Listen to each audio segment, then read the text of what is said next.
Shalom Bapak Ibu Saudara yang dikasihi Tuhan. Renungan pada hari ini saya ambil dalam Markus 5 ayat 19. Demikian firman Tuhan. Yesus tidak memperkenankannya, tetapi ia berkata kepada orang itu, "Pulanglah ke rumahmu, kepada orang-orang sekampungmu, dan beritahukanlah kepada mereka segala sesuatu yang telah diperbuat oleh Tuhan atasmu, dan bagaimana ia telah mengasihani engkau." Bapak Ibu Saudara yang dikasihi Tuhan, perikop ini menceritakan bahwa Yesus mengusir roh jahat dari orang Gerasa. Ketika Yesus turun dari perahu setelah menyeberangi danau, Tuhan disambut oleh orang yang kerasukan roh jahat.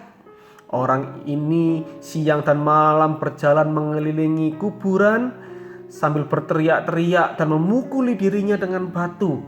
Banyak orang berusaha untuk menjinakkan orang ini, tetapi mereka semua gagal, mulai dari diikat tali sampai dibelenggu oleh rantai. Tapi percuma saja.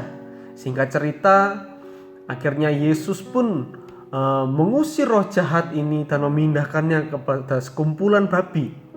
Ya. Ketika orang ini pun sudah dipulihkan oleh Tuhan, dia menyadari bahwa hidupnya sudah dipulihkan oleh Tuhan Yesus.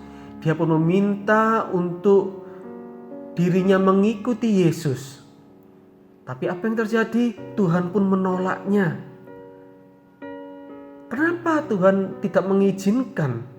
Apakah orang tersebut tidak layak untuk menjadi murid Yesus?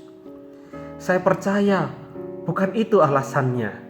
Dalam ayat 19 dikatakan, Yesus tidak memperkenankannya, tetapi ia berkata kepada orang itu, "Pulanglah ke rumahmu, kepada orang-orang sekampungmu, dan beritahukanlah kepada mereka segala sesuatu yang telah diperbuat oleh Tuhan atasmu, dan bagaimana ia telah mengasihani engkau."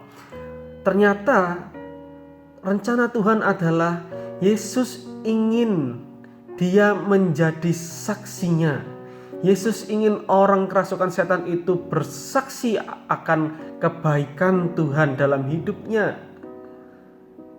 Bapak Ibu Saudara yang dikasihi Tuhan, bukankah kita semua sudah pernah merasakan kebaikan Tuhan dalam hidup kita?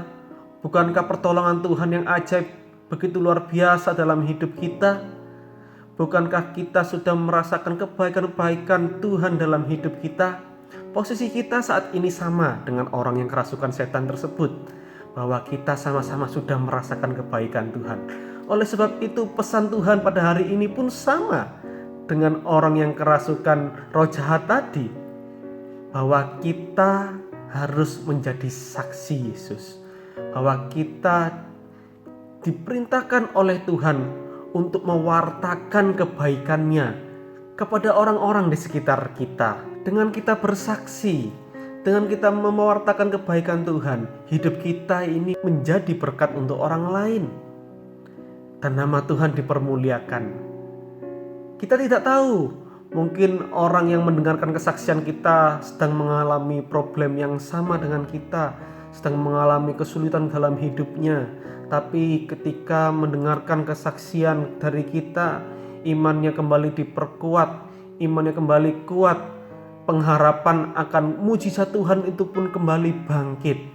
Hidup kita menjadi berkat bagi orang lain. Mari kita pergunakan hidup ini sebaik mungkin. Hidup ini hanya sekali, mari kita buat berarti. Amin. Tuhan Yesus memberkati kita semua.